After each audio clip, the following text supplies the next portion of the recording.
ഇടപ്പള്ളിയിൽ YouTuber ചെകുത്താൻ എന്ന അജു അലക്സിന് നേരെ ആക്രമണം. ആശാന്റെ കാൽ തല്ലി ഓടിച്ചു. ഫോട്ടോയുണ്ടല്ലോ. നല്ലോണം കിട്ടിയോ? സാമാന്യം ഭേദപ്പെട്ട രീതിയിൽ. എന്താടോ കാര്യം? What is the reason? മോഹൻലാലിനെയും ആരാധകരെയും അധിക്ഷേപിച്ചെന്ന് ആരോപിച്ചായിരുന്നു മർദ്ദനമുണ്ടായത്. ഒന്ന് വീണു. എന്താ എനിക്ക് വീണൂടെ? അല്ല, നിങ്ങളെ പോലെ വലിയൊരാള് അടി തെറ്റിയ ആനയും വീഴും. ആശുപത്രിയിൽ ചികിത്സയ്ക്ക് എത്തിയപ്പോൾ പിന്തുടർന്നെത്തി മർദ്ദിക്കുകയായിരുന്നു. ചെവിയും കണ്ടൂടാ, കണ്ണും കണ്ടൂടാ. ശിവനെ, ഇത് യാത് ജില്ല. ഈ 5 അംഗ സംഘമാണ് ആക്രമിച്ചതെന്നുള്ളതാണ് പോലീസ് കണക്കാക്കുന്നത്. പക്ഷേ ഇതുവരെ അവരെ കണ്ടെത്താൻ പിടികൂടാൻ കഴിഞ്ഞിട്ടില്ല എന്നുള്ളതാണ്. ഒരു ഗുണ്ട തല്ലുന്നതിനൊക്കെ ഒരു അതിലുണ്ട്.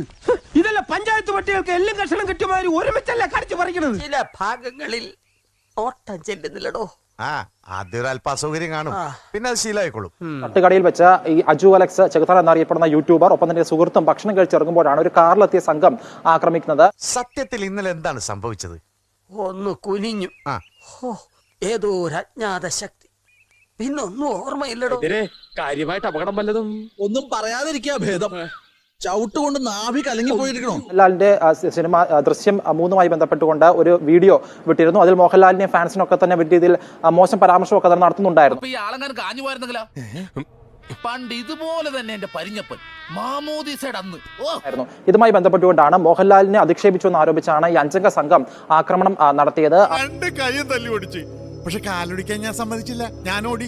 2 ഓലക്കീറോ വെള്ള തുണി എടുത്തോളൂ എന്നെ മൂടാൻ. ആദ്യഘട്ടത്തിൽ ഉണ്ടായ ആക്രമണത്തിൽ ഈ അജു അലക്സിന്റെ നെഞ്ചിനുൾപ്പെടെ പരിക്കേറ്റു എന്നുള്ളതാണ്. അറിയിക്കേണ്ടവരെയൊക്കെ അറിയിച്ചോളാൻ പറഞ്ഞു.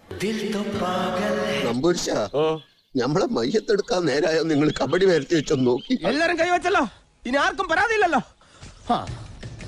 ഇതൊരു കാര്യം മറ്റേടത്ത് ഐഡിയ ആയി പോയി.